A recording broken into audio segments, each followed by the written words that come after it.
এ নিয়ে আলোচনা এবং সমালোচনা দুটোই চলছে। গণমাধ্যমেও আসছে আর সামাজিক যোগাযোগ মাধ্যমে প্রায় ছেয়েই গেছে বলা চলে যে আপনার প্রফেসর এমিরেটাস যে সম্মাননা সেটি বাতিল করা হয়েছে সম্প্রতি। এবং আপনি বিভিন্ন জায়গায় এটা নিয়ে কথাও বলেছেন। খুব সংক্ষেপে যদি আপনার কাছে আপনার অভিব্যক্তিটা জানতে চাই। যেহেতু বিভিন্ন জায়গায় বলেছেন একটু যদি সংক্ষেপে আমাদেরকেও বলেন।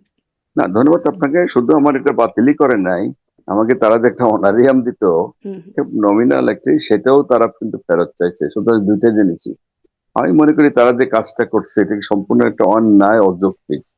এইটা শুধুমাত্র জিঘাংসা বলেন বা প্রতিহিংসা বলেন, এতে করেই করছে। আমি কিছুদিন একটু গুজব শুনছিলাম যে এই ধরনের, সুতরাং আমি মেন্টালি প্রিপেয়ার ছিলাম। এটা আমার খুব একটা কষ্টও হয় নাই, খুব একটা ক্ষতিও হয় নাই। হুম। কারণ আল্লাহ তো আমাকে অনেক দিয়ে ফেলছে আমার এই বয়সে। পরে হয়তো এই কথাতে আসবে আমার, আমি আমার মনে করি যোগ্যতার চেয়ে অনেক বেশি পেয়ে গেছি আর কি। এটা আল্লাহর রহমত আমার উপরে। এই শুধু একটা এই এমএটাস, এই একটা জিনিস, এটা যদি বাতিলই করে বাদই যায়, আমার এমন কি আর ক্ষতি হবে? বরং যারা এটা করলো, আমি মনে করি তারা যে যেহেতু এই জিনিসটা অবৈধ, অন্যায়, আমি মনে করি তারা খুব নিচু মনের পরিচয় কাদের দিচ্ছে। প্রতিহিংসা বা যেমন আমার জিঘাংসার শিকার হলেন আপনি? আপনি আমার আসলে এই এই বয়সে এসে এইটুকু তো না করলেও তারা পারতো। এটা এমন কি আর জিনিস এখানে বাতিল করতেই হবে? এটাতে যে আমাদের যে ইউনিভার্সিটি, এটা টিচিং হসপিটাল, এটা মেডিকেল ইউনিভার্সিটি, এখানে মনে হয় আর কোনো কাজকর্ম না। এখানে আমারটা বাতিল করলেই একেবারে ইউনিভার্সিটি বোধহয় বিশাল কিছু একটা করে ফেললো। সুতরাং এদিক থেকে আমার কাছে কোনো, যেটা বললাম, আমি মোটামুটি ভালো আছি, সুস্থ আছি, কোনো অসুবিধা হচ্ছে না আমার। জি। আপনি বলছেন আপনি প্রতিহিংসা বা জিঘাংসার শিকার। কাদের দ্বারা এই প্রতিহিংসা বা জিঘাংসার শিকার হলেন? কাদের দ্বারা? যেহেতু প্রশাসনটা করছে এটা, সুতরাং তারাই তো এটা করছে। কারণ এটা তো আমাদের বঙ্গবন্ধু মেডিকেল ইউনিভার্সিটির প্রশাসনিক সিদ্ধান্ত এটা হয়েছে, হুম, তারাই করছে এটা। এবং তারা তো সবাই প্রায় ডাক্তার আর কি। হুম। আমাদের একটা কথা আছে না, ডাক্তারদের, আমাদের সোসাইটি তো কাকের গোস্ত নাকি কাকে খায় না আর কি। ডাক্তারদের গোস্ত ঠিকই ডাক্তাররা খায় আর কি। সুতরাং আমার যে উন্নতি হচ্ছে, একটা পরে একটা অনেক উন্নতি আছে, পরে হয়তো আমি বলবো একসময় আমার কি প্রোগ্রেস, কেন আমি এরকম আগাচ্ছি। এটা হয়তো কারণ তারা হিংসায় হচ্ছে না আর কি, কারণ ওকে কেমনে টেনে নামান যায় আর কি, এটাই আর কি। তো এই এছাড়া তো আমি আর প্রশাসনিক কোনো কারণ দেখি না। স্পষ্ট। প্রশাসনিক সিদ্ধান্তের কথা বলছেন। প্রশাসনিক সিদ্ধান্তেই আপনাকে প্রফেসর এমিরেটাস বানানো হয়েছিল। সেই মানে প্রশাসনে কি পুরো রদবদল হয়েছে? আমরা জানি আসলে আওয়ামী লীগ সরকার পতনের পর বা ক্ষমতাচ্যুত হবার পরে অনেক রদবদল হয়েছে। সেই প্রশাসন কি পুরোপুরি বদলে গেছে? আসলে ঘটনা সেটাই, যেহেতু এটা আগের প্রশাসন করছে, সুতরাং এরা তো আগের প্রশাসন যা করছে ওদের বাদ দিতেই হবে আর কি। এইটা থেকেই হয়েছে, পুরোপুরি বদলে গেছে। আগের প্রশাসনে যারা যারা ছিল, হুম। ওই প্রশাসনের লোক বলতে গেলে কেউ নাই, 100% তাদের লোক, তারাই করছে। সুতরাং দায় দায়িত্ব তাদেরই, আমার কোনো দায় দায়িত্ব নাই এখানে। আমার কোনো, যেটা বললাম, যা করছে এর জন্য তারা কি হবে দেখা যাবে পরে আর কি। তা আমার কোনো অনুভূতি নাই। আপনাকে যে বলা হয়েছে যে বেতন ভাতা বা সুবিধাদি যা ছিল সেটা ফেরত দিতে। এটি আসলে আপনি ফেরত দিবেন কিনা বা এটা কেমন পরিমাণ আর্থিক টাকায় যদি জিজ্ঞাসা করি? কারণ আচ্ছা, গণমাধ্যমে একটা আপনাকে অঙ্ক একটা পাচ্ছি। আপনাকে একটা জিনিস আমি ক্লারিফাই করি, এটা হয়তো আপনি আরো সুন্দর করে প্রেজেন্ট করবেন। সেটা হলো, যখন এই যে এমেরিটাস অধ্যাপক হিসেবে, এটা তো কোনো চাকরি না, এটা বেতনও না, এটা অনারিয়াম দেওয়া হয়। এবং আইনে আছে অনারিয়ামের পরিমাণটা হলো একজন অধ্যাপকের সর্বোচ্চ যে বেতন রিটায়ারমেন্টের সময়, ওই পরিমাণ টাকাটা পাবে।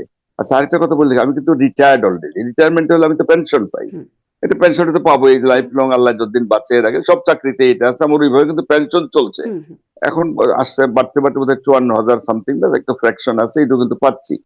আর এমিরিটাসের যে আইন, সেটা হলো একজন অধ্যাপকের পেনশন ছাড়া সমান বেতন আমি পাবো। লেটেস্ট বেসিক পেটা আর কি, সেটা কিন্তু 78,000 টাকা হয়। তারা করছে কি, আমার পেনশন যা পাই, ধরেন 54 বা সামথিং, ওর সঙ্গে এক্সট্রা টাকা যোগ করে 78 বানাইছে, পেনশন সহ। এটা তো আরেকটা অবৈধ কাজ করছে। তাহলে তো পারে না, ওটা তো 78 তো আলাদা। একজন অধ্যাপকের সমান বেতন যেটা, মানে প্রাপ্য বেতন যেটা বেসিক পে, হুম। সেটা কিন্তু তারা না দিয়ে পেনশন প্লাস ধরুন এর সঙ্গে হয়তো 23-24 হাজার টাকা একটু আসে, দুইটা মিলে আমাকে 78,000 করে তারা দিচ্ছে আর কি। আর একটা অন্যায়, অবৈধ কাজ করতে। আচ্ছা, এই যে টাকাটা ফেরত চাইলো, তারা কি পেনশনের টাকা ফেরত চাইতে পারে? কোনো কোনো চাকরিতে এরকম কোনো নিয়ম আছে?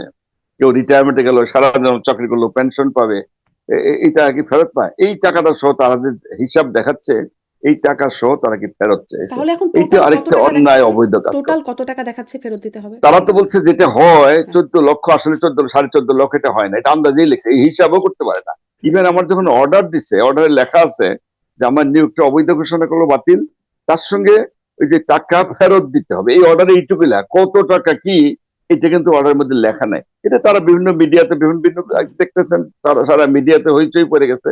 তখন তারা বলতেছে 14 লাখ, 14.5 লাখ। কারণ আমি একটু, আমাকে জিজ্ঞেস করছে কত লাখ, আমি বলছি কত লাখ তা তো আমি জানি না, ওরা তো উল্লেখ করে, ওরা শুধু লিখছে আপনার টাকা ফেরত দিতে হবে, হুম। কিন্তু কত কত এইসব কিন্তু লেখা নাই সেই জুন 2024 থেকে ফেরত, এইটুকুই। তা আমি এমনি ই করে বলছিলাম যে কত টাকা, 1 টাকা, 2 টাকা, না 10 টাকা, না 10,000, 20,000 টাকা, তো এমনটাও লিখতে পারে, তা তো অর্ডারও লিখতে জানে না। সেই জন্য আমি এই কথাটা বলছিলাম আর কি। কিন্তু তারা পরে দেখাচ্ছে 14.5 লাখ টাকা সম্পূর্ণ আরেকটা রং একটা হিসাব দিচ্ছে আর কি। কারণ আমার পেনশনের টাকা তো ফেরত দেওয়ার অধিকার তাদের নাই। এক্সট্রা টাকা তারা যদি চায়, হ্যাঁ, সেটা রিয়েল হিসাবটা তারা দেবো, আমি দিতেই হবে। তারা যদি চায়, তারা যদি মনেই করে যে যেহেতু আমার এটা বাতিল, আর যদি মনে করে আমার টাকাটা তারা দিছে, এবং এটা কিন্তু আইন মেনেই দিছে। আগের যে প্রশাসন হুম। যারা ছিল, তারা নিয়ম নীতি মেনে সিন্ডিকেটের মাধ্যমে এটা পাশ করাই কিন্তু এটা দিছে। এবং তারা যেহেতু এটা মানতে চাচ্ছে না, তো সেহেতু আর তো বলার কিছু নাই। হুম। তারা রিয়েল হিসাবটা দেখ, প্রয়োজন আমি এখন দিব, এখন তারপর এখন দেখবো কি ২ টো করব। প্রশ্ন। আপনি কি এই টাকাটা ফেরত দেবেন? মানে নাকি আপনি কোনো আইনি আচ্ছা, ব্যবস্থা বা কোনো রকম অ্যাপিল করবেন? না, যদি যদি তারা চায়, আমি আগে তারা রিয়েল হিসাবটা আটুক দেখি। তারা যদি একেবারে এতই ইউনিভার্সিটির দৈন্য দশা হয়ে থাকে আর অচল হয়ে গেছে, আমার টাকা ছাড়া চলবেই না তারা, যেহেতু এটা আইনের মাধ্যমেই পাশ করা হয়েছে, সিন্ডিকেটের মাধ্যমে আগের প্রশাসন করছে, যেহেতু তারা এটা করতে চাচ্ছে, সেটা ডিসিশনটা আমি পড়িনি, আমি দেখি কি করি আর কি। আইনের চিন্তা ভাবনা আমি এখনই তো করতে চাচ্ছি এখন না আর ঠিক কি। তারা আসলে কি? কারণ আপনি আপনি নিশ্চয়ই স্যার দেখেছেন, আপনি এবং সৎভাবেই বিশ্লেষণ করে আমাদেরকে বলবেন যে তারা কোথায়, বিধির ঠিক কোথায় লঙ্ঘনটা তারা পাচ্ছে? তারা দেখাচ্ছে যে যে ওই যে সিন্ডিকেটে যে এই আইনটা পাশ, আসলে রিয়েল আর একটু ক্লারিফাই করা দরকার। আমাকে এমেরিটাস অধ্যাপক হিসেবে নিয়োগ দেওয়া হয় 22 সনে, হুম, 2022 সনে আর কি। এবং তখন তারা একটা লামসাম ধরে 30,000 টাকা মান্থলি দেওয়া হবে এইভাবে আর কি। হুম, আসলে তখন আইনে অনেক কিছু ক্লিয়ারই ছিল না, বা অনেক কিছু তারা ক্লারিফাই করেনি, তাদের একটু ভুল ছিল ওই প্রশাসনে, বলছি হুম, 2022 সনে যারা ছিল, আরেক প্রশাসন সেটা। হুম। তো সেখানে এই আইনটাই ছিল আর কি। কিন্তু পরবর্তী সময়ে যখন আর প্রশাসন চেঞ্জ হয়ে গেল, তারা দেখলো আসলে এই এমেরিটাস অধ্যাপক উনি ইউনিভার্সিটির সঙ্গে মিলে দেখে এটা আসলে আজীবন সম্মাননা। তারা তখন কিন্তু 3 বছরের জন্য দিছে। এটা হয় না, এটা সাধারণত লাইফ লং। অনেক ইউনিভার্সিটির অনেক দেশেই আছে, ইভেন ঢাকা ইউনিভার্সিটি বলেন, আর অন্যান্য ইউনিভার্সিটি আছে। এই জন্যই আর আগের যে প্রশাসন, ঠিক এই প্রশাসনের আগের ইমিডিয়েট প্রশাসন, তারা এই আইনটা কিচ্ছু করে না, কিছু সংশোধন করছে।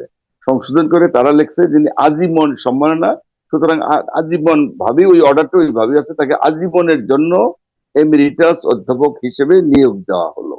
এই শুধু সংশোধন করছে। এবং এটাই বর্তমান প্রশাসন বলছে সিন্ডিকেট যেটা করছে, একজনের প্রস্তাবের ভিত্তিতে এটা করা হয়েছে। এবং ওই সময় অনেকগুলো এজেন্ডা থাকে সিন্ডিকেটের মিটিং এ, ওই এজেন্ডাতে এটা ছিল না, সুতরাং এটা অবৈধ। এটাই বলছে, এই যে এই সংশোধনীতে আদেশটাই অবৈধ, এটা তারা অবৈধ বলতে চাচ্ছে আর কি। কিন্তু এখানে তারা একটা জিনিস হয়তো বলে না, না চেপে গেছে না কি করছে, আপনার যে কোনো মিটিং এ বা সিন্ডিকেট মিটিং বা যে কোনো মিটিং এই এজেন্ডা থাকে 1 2 3 4 লাইন, শেষের দিকে কিন্তু তারা বিবিধ থাকে। তারা ওই বিবিধ ধরে ধরে আমার এই জিনিসটাকে পাশ করাইছে। এখন তারা বলে যে এটা অবৈধ, আর তারা যদি অবৈধ বলেই থাকে, এই দায়িত্ব কি আমার নাকি? এটা তারা, যারা আগের প্রশাসন যারা আইনটা পাশ করছে, তারা কি আপনি না কি এই বুঝেই সিদ্ধান্তকে করছে? চ্যালেঞ্জ করবেন? আমি চ্যালেঞ্জ এই মুহূর্তে করতে চাচ্ছি না। চ্যালেঞ্জ মধ্যে ওই আইন প্রো কেস করা তো আমি এই মুহূর্তে চাচ্ছি না, কারণ এদের সঙ্গে পারা যাবে না, এরা খুব বেশি পাওয়ারফুল এখন তো। আমি নিরীহ শান্ত শিষ্ট আছি, দেখি কতদূর করতে পারে। যদি ওইরকম, আমাকে কিন্তু অনেকে বলছে চ্যালেঞ্জ করার জন্য, ইভেন অনেক আইনজীবী আমাকে বলছে আর কি, যে আপনি এটা রিড করেন, দেখবেন ওরা এই রিটে ওরা টিকতে পারবে না। যেহেতু ওরা করছে, দেখি এর শেষ পর্যন্ত কি হয় আর কি। একটু ওয়েট করছি, আমি দেখি। আমি আচ্ছা, তবে আমার ব্যক্তিগতভাবে আইনে রিড করার ইচ্ছা আমার কিন্তু নাই। আচ্ছা। আ আপনার কাছে কি কোনো ব্যাখ্যা চাওয়া হয়েছে বা আপনার সাথে কোনো রকম কথাবার্তা যখন এই সিদ্ধান্তগুলো হচ্ছে? আরেকটা ভালো প্রশ্ন করলেন। এই যে তারা হুট করে একবারে একদিনের মিটিংয়েই একজনের ডিসিশন নিয়ে তারা এটা বাতিল করলো, তারা তো আমাকে আত্মপক্ষ সমর্থনের কোনো সুযোগ তো দেয় নাই। আমাকে এক্সপ্লেনেশন কল করতে পারতো, তারা করে তারা কোশ্চেন করতে পারতো। কোশ্চেনে যদি তারা স্যাটিসফাইড না হতো, তাহলেও বাতিল করতে পারতো। হুম, সেই সুযোগ কিন্তু তারা আমাকে দেয় নাই। নিজেদের মতো করে হুট করে ডিসিশন নিয়ে বাতিল, বাস, এবং জব বাতিল প্লাস টাকা ফেরত দিতে হবে আমাকে। আমি আমি আমি কিন্তু জানিই না কিছু আছে। আচ্ছা। সুতরাং এই সুযোগটা কিন্তু তারা, আমি মনে করি এটাও জিনিসটা ঠিক হয়নি, অবৈধ হয়ে গেছে আমি মনে করি, এবং অনৈতিক বলেই আমার বিশ্বাস। কারণ আমাকে তো সুযোগ দিতে হবে। আসামির কাছেও তো মানুষ অনেক সময়, বা কত কেস কত কিছু থাকে, কিন্তু এক্সপ্লেনেশন কল করা হয়, এক্সপ্লেনেশন কল করলে আমি জবাব দিতাম, হুম। জবাব স্যাটিসফাইড না হলে তারা বাতিল করতে পারতো, সে সময় সুযোগ কিন্তু আমাকে দেয় নাই। আচ্ছা। এখানে বিএমইউর বরাত দিয়ে পত্রিকায় লিখছে যে মানে কেন আপনার বিধি বহির্ভূত সেরকম একটা ব্যাখ্যা আছে এবং বলছে যে নিয়োগের পর প্রায় ২ বছরে আপনি নিয়মিত কর্মস্থলে উপস্থিত হননি, শিক্ষাদান করেননি এবং গবেষণায় সম্পৃক্ততার বিষয়েও প্রশাসনকে অবহিত করেন নাই। তবে নিয়মিত বেতন ভাতা উত্তোলন করেছেন। আম মানে এই অভিযোগটা সম্পর্কে আপনার বক্তব্য কি? আচ্ছা, এই অভিযোগটার সম্বন্ধে প্রথম কথা বলি, বেতন ভাতা তো আমি উত্তোলন করি নাই। আগের প্রশাসন তারা আইনগতভাবে সিদ্ধান্ত নিয়ে যা টাকা দিবে, এই টাকাটা তো তারা ব্যাংকে পাঠাতে, ওদের আমি তো চেকও দেয় না, আমি বেতন টাকা তুলতে, আমি উত্তোলন কেমনে করলাম? তারাই তো আমার ব্যাংকে পাঠাইছে, তো আমি উত্তোলন তো করলাম না। হুম, সেকেন্ড যে কথাটা হলো, এই বললেন যেটা 2024 সন, তাই তো 2 বছর, হুম, হুম, হুম। তারা আগে কোথায় গেল? এই 2 বছরের মধ্যে এরা সময় পায় নাই? তারা আগে আমাকে এই যে কাজটা তারা করলো 2 বছরের মধ্যে আগে করলো না কেন? 6 মাস 1 বছর আগেও করতে পারে নাই? এতদিনে এসে তাদের কেন এটা মনে হলো যে আমার এই কাজটা তারা অবৈধ? আগে হুঁশ ছিল না, তাদের এটা করতে পারে নাই? তৃতীয় কথা, তারা বলছে যে 2 বছরের মধ্যে আমি যাই না, এটা সম্পূর্ণ 100% এটা মিথ্যা কথা। আমি রেগুলার যাইতাম, মাঝে মধ্যে দু একদিন হয়তো কোনো কাজকর্ম থাকতো, বা ধরেন হয়তো ছুটি ছাড়া যাই, আমি রেগুলার যাইতাম। প্রথম কথাটা হলো, এমিরিটাস অধ্যাপক এটা তার সম্মানিত পোস্ট, দায় দায়িত্ব তো বেশি নাই, তার ফিক্স কোনো কাজ নাই, করতেই হবে তাকে তো না। যদি আইনেই আছে দেয়, যদি কর্তৃপক্ষ আমাকে ক্লাস দিতে বলে, রিসার্চের কোনো কাজ দেয় বা কোনো মিটিং বা এই ধরনের আমাকে কল করে, আমি যেতে বাধ্য, আমি যাইতামও।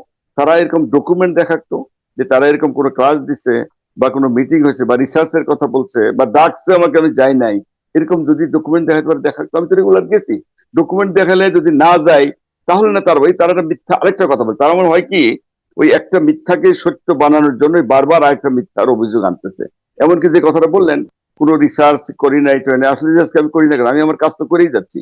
আমি জানেন, আমি এই পর্যন্ত মেডিসিন রিলেটেড 7টা বই লিখছি, এবং 7টা বই সবগুলো ইন্টারন্যাশনাল পাবলিকেশন, দিল্লি থেকে হয়। আমি রেগুলার আসতাম, আমার বইগুলো তো নিউ এডিশন করতে হয়। আমি বাস কয়েক মাস আগেই কিন্তু আমার short case and clinical medicine প্রথম বই আমার, এটা নিউ এডিশন করছে। আরেকটা বই নিউ এডিশন হয়ে গেছে প্রায়, ECG in medical hmm. Practice, এটাও টেক্সট বই, সবাই পড়ে।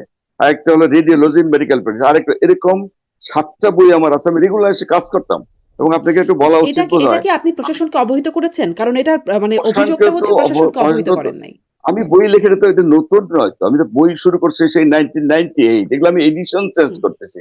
প্রশাসন তো না জানে, এটা আমার তো দায়িত্ব না তাদেরকে জানা, এটা আমার পার্সোনাল বই, হুম। কিন্তু ইন্টারন্যাশনাল এডিশন হয়। এবং এটা নতুন তো না যে আমি এখন করছি, প্রশাসনকে জানানোর মতো তো কিছু না তো। প্রশাসন তো জানে বলেই আমার বিশ্বাস, কারণ এখানে এই বইগুলো আমাদের দেশে 100% মেডিকেল স্টুডেন্টরা কিন্তু পড়ে, hmm, even subcontinent everywhere, India, Bangladesh, Pakistan, Bhutan, এবার ইভেন অন্য দেশ, মিডল ইস্টের দেশেও পড়ে, ব্রিটিশ ওরিয়েন্টেড অনেক দেশেও, কিন্তু এটা নতুন কিছু না। আরেকটা কথা বলি যে আমি কিন্তু রেগুলার পত্র পত্রিকায় লিখি, হুম, হুম, বাংলায় লিখি, স্বাস্থ্য স্বাস্থ্য বিষয়ক এবং সাধারণ মানুষকে স্বাস্থ্য সচেতন করে তোলার লক্ষ্যে আমি লিখি। এগুলি কম্পাইল করে লেখাগুলো, আরো 3টে বাংলা বই আছে আমার, কিন্তু এই পর্যন্ত 10টা বই হয়ে গেছে।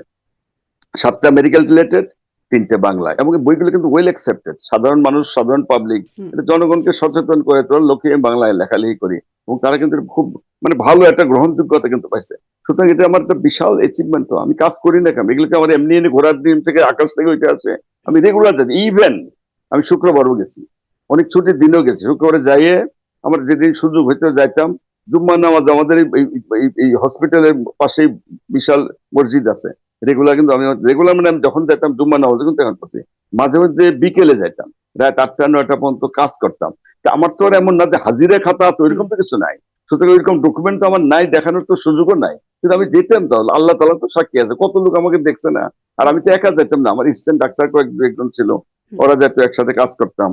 সুতরাং আমি যাই নাই যে এটা তো সম্পূর্ণ এই যে এত একটা মিথ্যা জি, অভিযোগ। একদম স্পষ্ট যে মানে সবখানে আপনার বই পড়ে আমি এবং আসলে এখন ডাক্তারদের সাথে কথা বললেই জানা যায় যে বেশিরভাগই আপনার ছাত্র। এই যে এখন যারা প্রশাসনে আছে, আপনার ছাত্ররা কেউ নাই যারা আসলে সিদ্ধান্তগুলো নিচ্ছে? আছে, সেজন আছে, আচ্ছা। আছে, সে হয়তো নিজে থেকে বা অন্য কোনো কারো চাপে পড়ে এসব করছে কিনা, তখন প্রশাসনের ক্ষমতায় তারা তো, হুম, তাতে এ তো এক ব্যক্তি না, কয়েকজন মিলেই করছে এটা। হুম, আরেকটা কথা আমি এখনই বলে রাখি, আমরা যে ইউকে থেকে প্রকাশিত হয় মেডিসিনের যে স্ট্যান্ডার্ড টেক্সট বই, যে বইগুলো সবাই পড়ে, all MBBS student, FCPS, MRCP, বা আমাদের বাইরে এমডি স্টুডেন্ট যারা, পোস্ট গ্রাজুয়েশনের সবাই, আন্ডার গ্রাজুয়েট সবাই পড়ে, ডেভিডসনস মেডিসিন যেটাকে বলে আর কি, Davidson principles and practice in medicine, আর একটা কুমার এন্ড ক্লার্কের ক্লিনিক্যাল মেডিসিন, দুইটা বই, টেক্সট বই, সবাই হুম, পড়ে, আমরা পড়ছি, সবাই পড়ছে।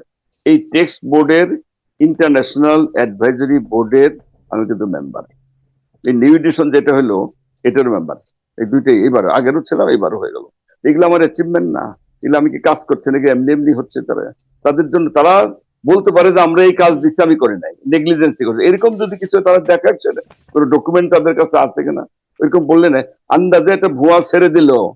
হুম, আর আমি ওইটাই মানে নিলাম, আমরা সাধারণ মানুষ কিন্তু বুঝে ফেলছে যেটা জিঘাংসা বা প্রতিহিংসা পরায়ণ হয়ে একটা পর একটা অভিযোগ আনতে, এই অভিযোগ কিন্তু পরে আনছে যখন দেখছে মিডিয়ার লোক বা আমার রুগী, আমার বন্ধু বান্ধব, আমার আত্মীয় স্বজন, ইভেন আমাদের সাংবাদিক ভাইরা যারা আছে, সবাই আমার পক্ষে বিশাল ভাবে এটার প্রতিবাদ করছে। বিশাল, এই যে ধরেন এই যে ফেসবুক বলেন, হুম, হুম, অনলাইন বলেন, কি আরো ইউটিউব টিউব সব জায়গায় মিডিয়া, পত্র পত্রিকা, সবাই তো এটার প্রচার করছে, আমার পক্ষেই তো তারা বলছে। হুম। এখন তারা নতুন করে এই অভিযোগ আনছে, এই অভিযোগ কিন্তু শুরুতে আনে নাই তারা, শুরুতে আনতে পারতো।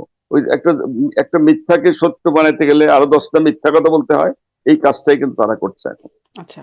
এই যে মানে ফেসবুকে আসলেই আম এটার অনেকেই সমালোচনা করছে এই সিদ্ধান্তের।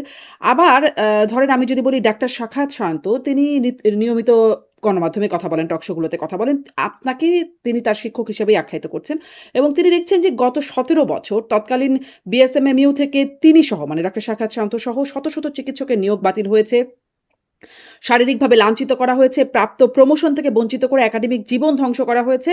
আপনার কাছে ক্ষতিগ্রস্ত কেউ এ বিষয়ে অথরিটির সাথে কথা বলার অনুরোধ করলে আপনি কোনো ভূমিকা রাখেন নাই।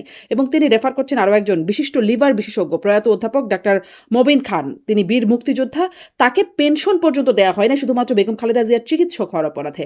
আসলে কি বিষয়টা এমন? আপনার কাছে এই বিষয়গুলো আসতো, আপনি মানে এগুলোকে ধন্যবাদ ইগনোর করতেন? আপনাকে। আমি মবিন খান স্যার, উনি আমার টিচার সরাসরি, ওনার কথা দিয়ে আগে বলি। মবিন খান স্যারের পেনশন যে দেওয়া হয়নি, এটা আমি আসলে জানিও না, এটা সত্য, একদম আল্লাহকে সাক্ষী রেখে বলতেছি। যদি দিয়ে না থাকে এই দায়িত্ব থেকে আমার, আমি কি প্রশাসনের কেউ ছিলাম, আমি কি ভিসি ছিলাম, নাকি প্রো ভিসি ছিলাম, না ট্রেজারার ছিলাম, না ফাইন্যান্স ডাইরেক্টর, আমি তো জানি না এটা, আমি রিয়েলি জানি না। এটা আমি জানতে পারলাম স্যার যখন, আমি স্যারের প্রতি গভীর শ্রদ্ধা জানাচ্ছি, তার আত্মার মাগফিরাত কামনা করছি। আমি যেদিন মারা গেলেন, আমি জানাজায় গেলাম, হুম, ওই সময় তৎকালীন ভিসি বলতে যে স্যারের এই যে পেনশনের টাকাটা দেওয়া হয় নাই, আজকে থেকে চেকটা দিচ্ছে। আমি অত্যন্ত ব্যথিত হলাম, দুঃখিত। রিয়েলি আমি কিন্তু এটা কোনোদিন জানতাম না। আর সবচেয়ে বড় কথা, তার আগে অভিযোগটা আমার আনলো, আমি কি প্রশাসনে ছিলাম, আমি কি ভিসি ছিলাম, যে টাকা আমি দেই না, এটা আমার কাজ না। তৎকালীন প্রশাসনের দায়িত্ব, প্রশাসক যারা ছিল, হুম। এই অভিযোগ তাদের বিরুদ্ধে তারা আনতে পারে, তো কিন্তু আমার এরকম বিরুদ্ধে আনতে তো ঘটনাগুলো গত অযথা ১৭ বলছে। বছর হতো। এরকম ঘটনাগুলো না, এর গত 17 বছর হতো না, ওনার ঘটনা তো ওরা তো একটাই অভিযোগ আনছে। আরেকটা যেটা বললেন, হ্যাঁ অনেকের চাকরি কিন্তু চ্যুত হয়েছে, এটা আমি জানি, আমার নলেজে এটা আছে। বিভিন্ন পেশার বিভিন্ন শ্রেণীর অনেকের চাকরিচ্যুত হয়েছে, এটা আমি জানি। আসলে তো সেখানে তো আমারও করা কিছু ছিল না। অনেক ছেলেপেলেরা আছে যারা আমারই ছাত্র, হুম, তাদের চাকরি গেছে, আমার কাছে রিকোয়েস্ট, অনেক রিকোয়েস্ট করতে। তখন তো এটা বললেন অন্য প্রশাসন ছিল, পলিটিক্যাল ব্যাপার ছিল, আর আমি তো রাজনীতির কোনো মানুষ না। হুম। সরাসরি আমি রাজনীতির সঙ্গে আগেও জড়িত ছিলাম না, কোনো সময় আগেও ছিলাম না, এখনো নয়। আমার কাজ, পেশা, চিকিৎসা, ছাত্রদের শিক্ষা, এগুলোই নিয়ে তো ছিলাম। সুতরাং ওই ব্যাপারে তো আমাকে দায়িত্ব, মানে দায়ী করে তো লাভ নেই, আমি তো দায়ী না প্রশাসনের করলেও কেউ। ধরেন আপনি কি এটা কখনো অথরিটি মানে আপনি আচ্ছা, যেহেতু ওইটাই বলতে চাচ্ছি, প্রধানমন্ত্রীর ওইটাই ব্যক্তিগত বলছি যে, চিকিৎসক ছিলেন, আপনার অনেক রিট ছিল, ওইটাই বলছি সচিব আমি, পদমর্যাদার। জি, হ্যাঁ, জি। ওইটাই বলছি যে এখন অনেকে আমার ছাত্র ছিল, ছাত্র ছাত্রী, এবং তাদের প্রতি আমি অত্যন্ত সিম্প্যাথেটিক। কিন্তু আমি বিভিন্ন ফোরামে, বিভিন্ন ভাবে, হয়তো মিডিয়াতে এগুলো আসে নাই, আমি কিন্তু কথা বলার চেষ্টা করছি, কিন্তু আমি করতে পারিনি। এবং সেখানে এটা আমার, কারণ আমি তো প্রশাসক কেউ ছিলাম না। হুম, সুতরাং জাস্ট সাজেশন দেওয়া, রিকোয়েস্ট করা, অনুরোধ করা, কিন্তু আমি কিছু কিন্তু করার সুযোগ কিছু কেউ করে নাই আর কি। এটা সোজা কথা, যারা তৎকালীন যারা দায়িত্বে ছিল, তারা এটা করে নাই আর কি। সুতরাং আচ্ছা। আমার আর করা কিছু ছিল না, তারা আমাকে ব্লেম দেয় আমি কিছু করি নাই। হুম, এখন যদি আমার আমার পাওয়ার থাকতো, আমার ক্ষমতা থাকতো, আমার দায়িত্বে থাকতো, আমি মন্ত্রী, মিনিস্টার, এমপি, সেক্রেটারি এসব থাকতাম, করি নাই, তাহলে না আমাকে ব্লেম দেওয়া যেত। এটা আমার ক্ষমতার বাইরে ছিল তো এটা। হুম, আমি সুপারিশ করার চেষ্টা করছি তৎকালীন। হুম। সরাসরি এইসব ব্যাপারে কোনো আলোচনা আমাকে সরাসরি করতেই দেয় না, কিছুই করতে দেয় না। সে অভিযোগ যেটা আনছে, মিথ্যা, এটা সম্পূর্ণ একটা মিথ্যা একটা অভিযোগ আনছে মানে এই আপনি ব্যাপারে। চেষ্টা করেছেন আমি বিভিন্ন জানি, সময়। আমি জানি, কিন্তু আমি কিছু করতে পারি নাই, করি নাই, এটা ঠিক না। কারণ বললাম যে যারা অনেকেই আমার খুবই ঘনিষ্ঠ স্টুডেন্ট, আমার সরাসরি, কিন্তু তাদের প্রতি আমি খুব সিম্প্যাথেটিক, কিন্তু আমার সুযোগ ছিল না করার।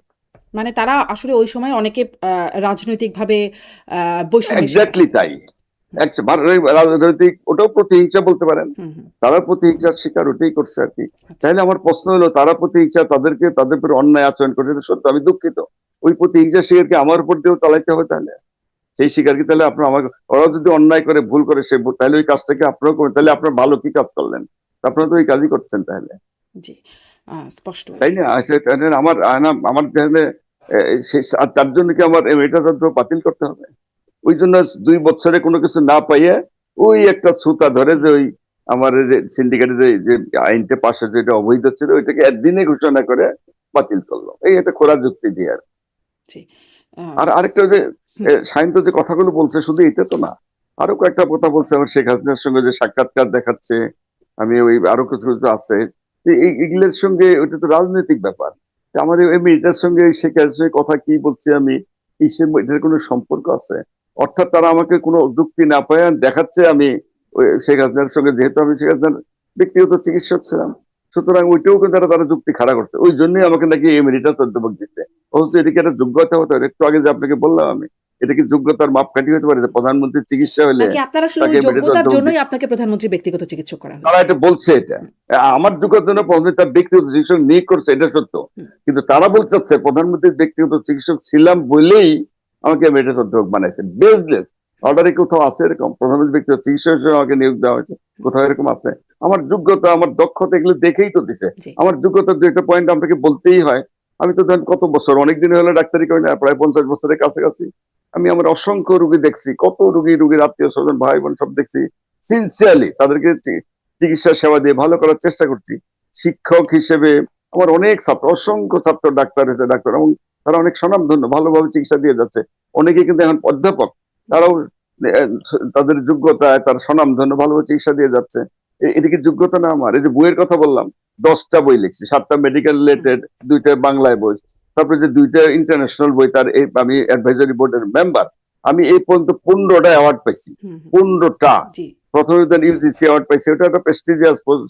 এটা ইউজিসি, আপনি ইউনিভার্সিটি গ্র্যান্ড কমিশন জানেন। আমি 21 পদক পাইছি। বাংলা একাডেমির আমি কিন্তু ফেলো। এগুলা প্রত্যাহার বাংলা করা হবে একাডেমির না তো? মানে এগুলোও কি প্রত্যাহার? সেটা বলছে। তারপরে আরেকটা বলি, আরেকটা হলো যে মেহের কবির বিজ্ঞান পুরস্কার, এটা পাইছি। কতগুলো বাংলা অর্গানাইজেশন আছে, এই যে দেশ টিভি বলেন, হুম, যে Bangladesh private medical practitioner association, ওখানে আমি আজীবন সমস্ত, দেশ টিভির আজীবন সমস্ত, একটা রোটারি ক্লাব, ওখানে আজীবন সমস্ত।